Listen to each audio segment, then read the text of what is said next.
Espera. Antes de que cierres este video, déjame preguntarte algo. ¿Sabías que en la antigua Roma existía un negocio tan rentable que financiaba hasta el 5% del presupuesto imperial? No estamos hablando de conquistas militares ni de comercio de especias. Estamos hablando de algo mucho más oscuro, algo que los libros de historia prefieren ignorar. Hoy vas a descubrir la verdad sobre los lupanares romanos, y te garantizo que nunca volverás a ver el Imperio Romano de la misma manera.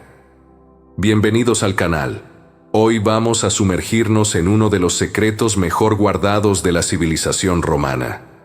Prepárense porque lo que están a punto de escuchar va a cambiar completamente su perspectiva sobre esta gran civilización.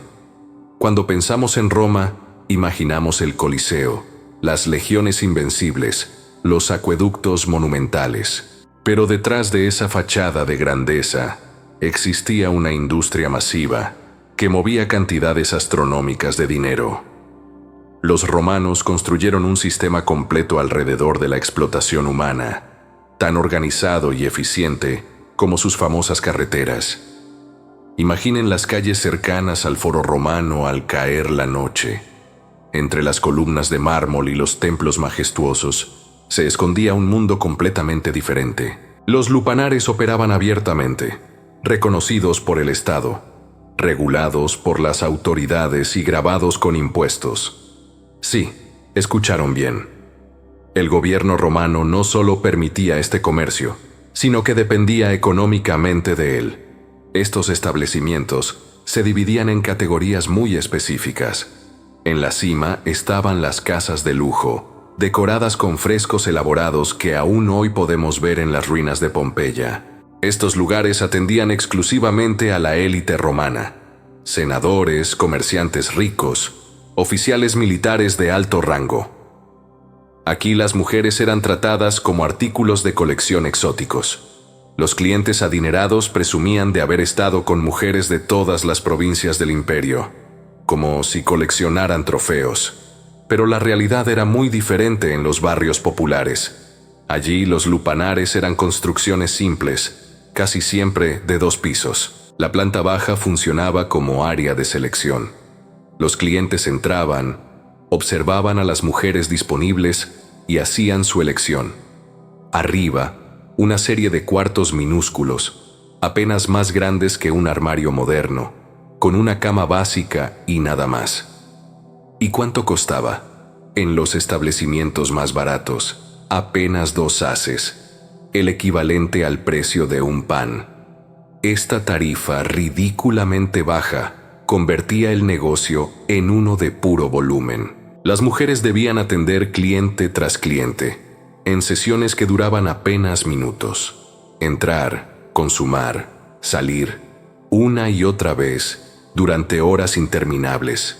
Los registros históricos sugieren que en los lupanares de bajo costo, una mujer podía ser forzada a atender entre 20 y 30 hombres por día.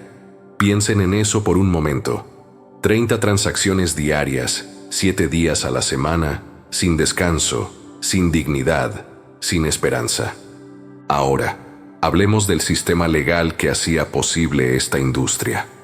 Roma era obsesivamente burocrática, y la regulación de los lupanares no era excepción. Cualquier mujer que quisiera o fuera obligada a trabajar en este oficio debía registrarse oficialmente ante un magistrado llamado edil. Este proceso era deliberadamente humillante. La mujer debía presentarse ante un funcionario público y declarar su intención de prostituirse. Tenía que proporcionar su nombre real, aunque luego recibiría un nombre artístico para usar con los clientes. El edil la clasificaba según su apariencia física, asignándole una categoría que determinaría su precio en el mercado. Pero aquí está lo verdaderamente perverso del sistema.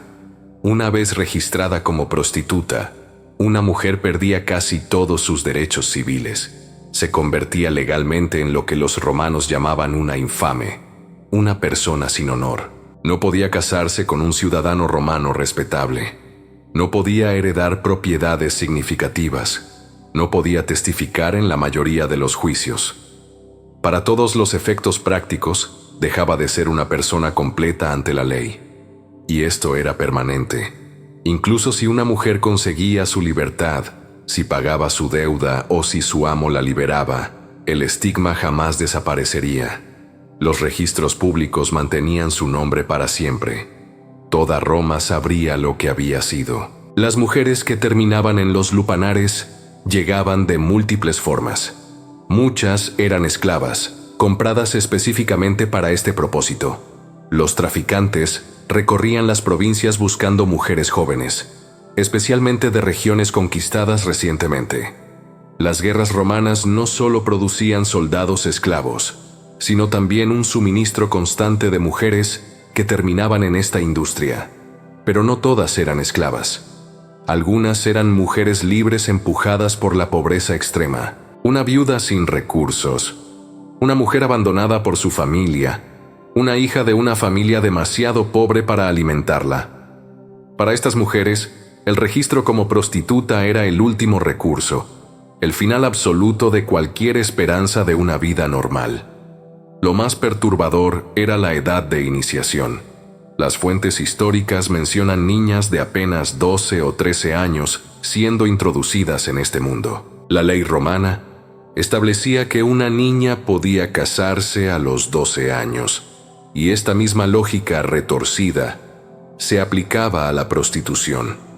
Cuerpos que apenas comenzaban la pubertad eran considerados mercancía lista para el consumo. Los dueños de lupanares eran figuras contradictorias en la sociedad romana. Aunque podían acumular fortunas considerables, eran despreciados socialmente. Como las prostitutas, ellos también eran clasificados como infames. No podían ocupar cargos políticos, no podían servir en el ejército con rango, no podían participar plenamente en la vida cívica. Sin embargo, esto no impedía que muchos ciudadanos respetables participaran en el negocio. La solución era simple: usar intermediarios. Un senador o un comerciante rico invertía su dinero a través de un gestor, alguien que operaba el lupanar en su nombre. Las ganancias fluían hacia arriba mientras la vergüenza social quedaba abajo, y las ganancias eran sustanciales. Los historiadores estiman que los impuestos recaudados de la industria del entretenimiento adulto representaban una porción significativa de los ingresos estatales. Cada transacción, cada cliente que pagaba sus 2 haces, contribuía a las arcas imperiales. Este dinero construía acueductos, pagaba a las legiones, financiaba los juegos del Coliseo. La hipocresía era monumental. La misma sociedad que despreciaba a estas mujeres y las marcaba como infames dependía económicamente de su explotación. Los mismos senadores que prohibían a sus hijos casarse con antiguas prostitutas votaban presupuestos financiados parcialmente por ese comercio. Existía también el otro extremo del espectro: las cortesanas de élite, conocidas como meretrices de alto nivel, operaban en un mundo completamente diferente. Estas mujeres eran educadas, cultas, entrenadas en música, danza, conversación sofisticada. Atendían exclusivamente a la clase alta romana, cobrando sumas que podían equivaler al salario anual de un trabajador común. Algunas de estas mujeres alcanzaban cierta influencia social. Podían poseer propiedades, manejar sus propios asuntos financieros, incluso participar en las intrigas políticas de Roma. Pero incluso ellas cargaban el estigma. Sin importar cuán ricas o influyentes se volvieran, seguían siendo consideradas infames por la ley. La geografía de la prostitución en Roma era reveladora.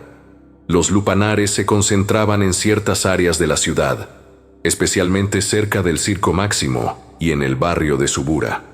Estos distritos eran conocidos por su vida nocturna, sus tabernas ruidosas y su población diversa. Aquí se mezclaban todas las clases sociales, aunque con propósitos muy diferentes. Las calles mismas se convertían en lugares de comercio. Mujeres desesperadas, demasiado viejas o enfermas para trabajar en los lupanares establecidos, ofrecían sus servicios en callejones y bajo los arcos de los edificios públicos. Estas eran las más marginadas entre las marginadas. cobrando apenas unas monedas por encuentros rápidos en las sombras. Pero, ¿qué pasaba cuando una mujer ya no podía trabajar? Cuando la enfermedad, la edad o el desgaste físico la volvían inútil para el negocio, su situación se volvía desesperada. Una esclava en estas condiciones era considerada una carga sin valor. Algunos dueños simplemente las abandonaban en las calles. Otras eran vendidas en mercados de esclavos secundarios por precios mínimos. Los hallazgos arqueológicos cuentan historias oscuras. En las excavaciones de antiguos cementerios romanos, los investigadores han encontrado fosas comunes con restos de mujeres jóvenes. Muchas mostraban signos de enfermedades transmisibles, desnutrición y trauma físico. Estas eran probablemente antiguas trabajadoras de lupanares, descartadas y olvidadas. Hubo excepciones notables a este patrón de explotación y miseria. La historia de Hispala Fesenia es particularmente fascinante. Ella fue una liberta que trabajó como prostituta, pero se convirtió en informante clave durante el escándalo de las bacanales en el año 186 a.C. Las bacanales eran festivales religiosos dedicados a Baco, el dios del vino. Comenzaron como celebraciones legítimas, pero supuestamente se transformaron en eventos donde ocurrían todo tipo de excesos. Según los relatos, participaban miembros de la élite romana, incluyendo senadores y sus familias. Hispala conocía los secretos de estos rituales porque había asistido a ellos.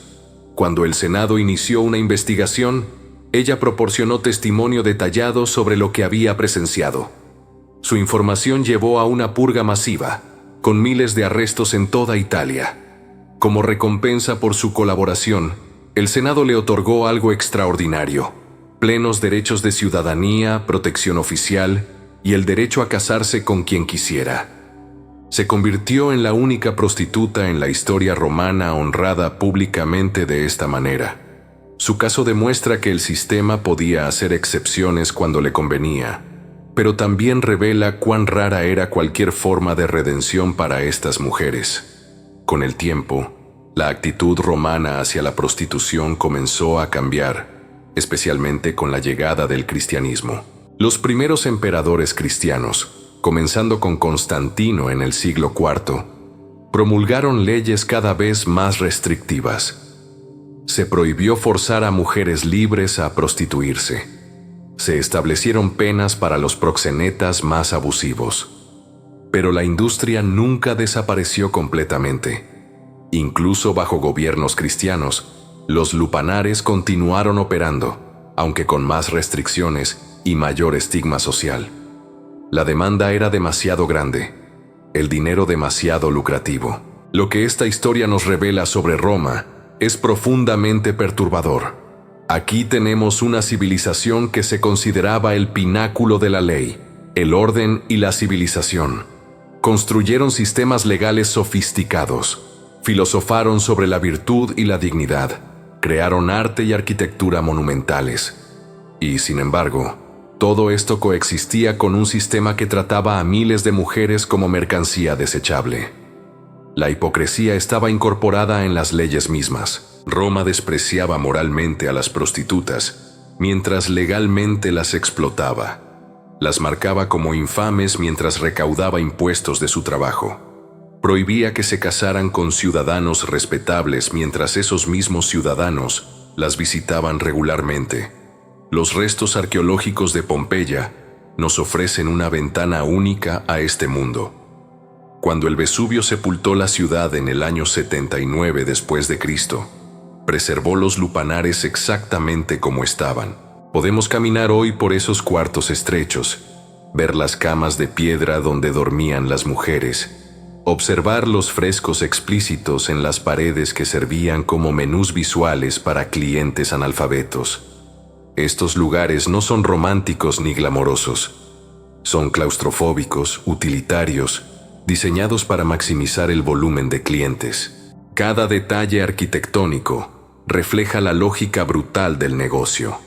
Entrada separada de salida para mantener el flujo, cuartos minúsculos para ahorrar espacio, ausencia de ventanas para mantener privacidad y reducir costos.